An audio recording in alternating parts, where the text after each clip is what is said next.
Attempts its risky landing. Hey!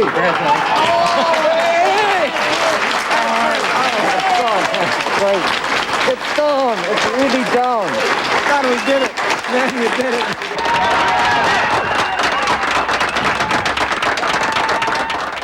It's a textbook touchdown, right on time at 10 o'clock in the morning. It's a step forward, no question. Now NASA is back on the planet, our neighboring planet, the most obvious one where life could exist, and it's going to change history. Pathfinder plowed into the Martian atmosphere at 17,000 miles an hour. A parachute and rocket slowed it down to 60 miles an hour before it slammed into the planet's surface. This landing hinged on new technology that uses these airbags to cushion Pathfinder as it hits the ground. Once they deflate, then the rover and the lander are allowed to deploy. Our spacecraft actually landed inside of airbags. We think it rolled for up to 5 minutes before it stopped, and everything was successful. Researchers have tried to keep down the cost of the $171 million project. It's part of NASA's new slogan, faster, cheaper, better. They've managed to do that by using technology already in use here on Earth. With the same technology that gives rovers its eyes and allows us to see the Martian rocks, is the same technology that goes into this digital camera that allows me to take this picture like this. You get an immediate image coming back to Earth. Scientists hope those images will help them find minerals that could contain microscopic evidence of possible life. They'll also help in developing a plan to send humans to the Red Planet. But such an endeavor will depend on Washington. Congress must be able to come up with the money and keep the future space station budget in line. In the meantime, we have the space station up, and we've got to have people on the space station learning to live and work in space and figuring out how safe it is and whether they can exist in zero gravity and still stay healthy for 3 years, which is a 3-year round trip.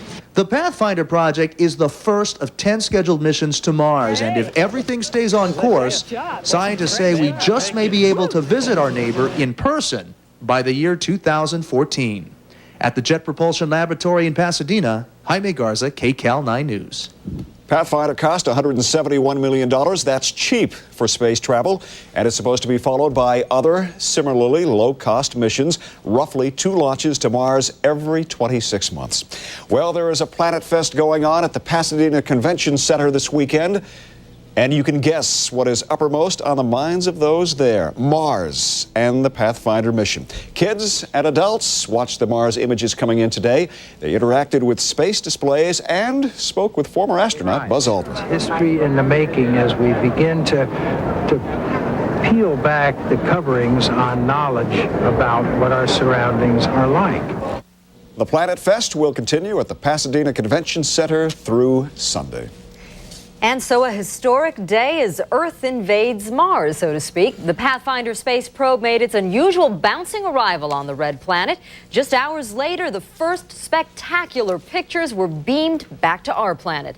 The Mars rover Sojourner will soon venture out over the Martian surface, closely examining rocks and recording the Martian weather. Some 2,000 people clapped and cheered when they heard Mission Control report the Pathfinder had safely landed on Mars.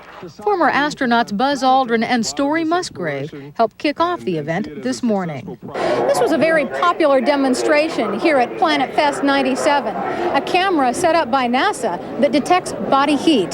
This 3-day event was organized by the Pasadena Space Planetary Society. The huge turnout here reflects a revived public interest in space exploration, an interest shared by children as well as adults. This was one of the busiest exhibits, a chance for kids to operate a simulated Mars rover vehicle via computer as it sent back live video pictures. 11-year-old Petra Guminiak is fascinated by outer space. It's really big, and there's tons of exploring to do, and I think we'll find something out there maybe someday. This event is expected to continue to attract crowds throughout the holiday weekend. In Pasadena, Willa Sandmeyer, Channel 5 News at 10. The astronauts aboard the Space Shuttle Columbia spending their 4th of July holiday working, but they're also contemplating a trip to Mars. After hearing about Pathfinder's successful landing, the crew aboard Columbia says they're ready to go. For now, they've got work to do, but today they did take a break to send a special greeting to their fellow Americans.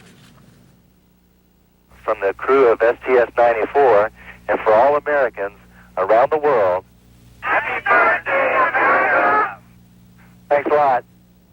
Before the 7-member crew returns to Earth, they're expected to conduct hundreds of experiments ranging from metal and fluid dynamics to growing plants. Repair work on the damaged Mir space station is being postponed, giving crews in space and on the ground more time to prepare. In Moscow, Russian space officials are practicing repairs underwater. Wearing special training suits, they plunge into a tank and simulate repairs on a model of the Mir space station. Also today, a supply ship containing power cables and other materials was launched for a rendezvous with Mir. If all goes well, repairs on the Spektr module should begin on the 17th or 18th of this month. Top story, history in the making this 4th of July as we get back the first color snapshots from the Pathfinder's mission to Mars. Good evening, everyone. I'm Paul Dandridge. Ann and Mike have the night off. And I'm Julia Yarbo. Thanks for joining us tonight. Scientists at JPL in Pasadena are proclaiming the mission to Mars a huge success. The Pathfinder spacecraft landed today and has sent back some incredible pictures of the red planet. For the latest on that, let's go live to Frank Motek. He is at JPL this evening. Frank. I'm standing in front of a model of what is now on the surface of Mars. The Mars Pathfinder landed on the red planet this morning, giving scientists here a 4th of July they'll never forget. These stunning pictures of the Martian landscape are the first color images sent back to Earth from the Mars Pathfinder, which made a dramatic 4th of July landing on the red planet. The spacecraft entered the Martian atmosphere, cut loose from a parachute, and then hit the surface of Mars like a giant beach ball. The Pathfinder then opened its petals and began sending back information from the red planet to the Jet Propulsion Laboratory, where scientists went wild with emotion. We have As more and more images of Mars appeared, the scientists said they couldn't wait for Pathfinder to study the rocks they hope will unlock the mystery of Mars. This is way beyond our expectations. The whole day has just been extraordinary. Congratulations to all of you out there on behalf of President Clinton and all of the people of our country. Happy 4th of July and congratulations on doing an absolutely outstanding job.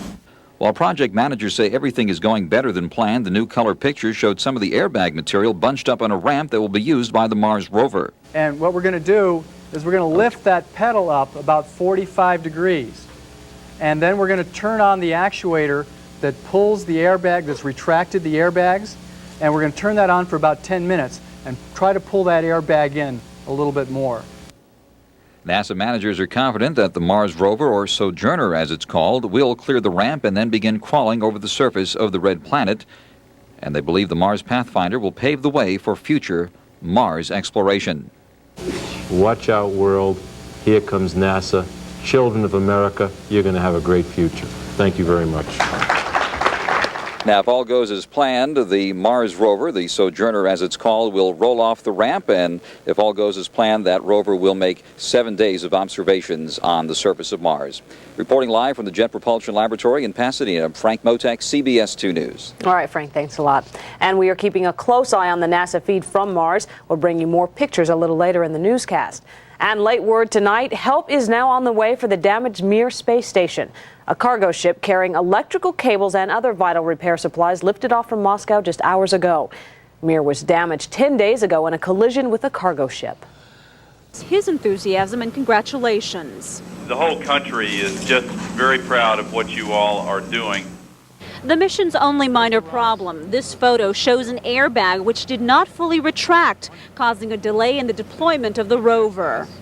But once again, the latest word that we're hearing is that it's possible that Mission Control has solved the problem. NASA at this moment is holding a press conference. If there's any important information, we will pass that along to you in this newscast. Reporting live, Maria Solis, ABC 7 Eyewitness News. All right, the pictures, the concept, all of it, absolutely stunning, Maria. Thank you very much for that, and bring us information.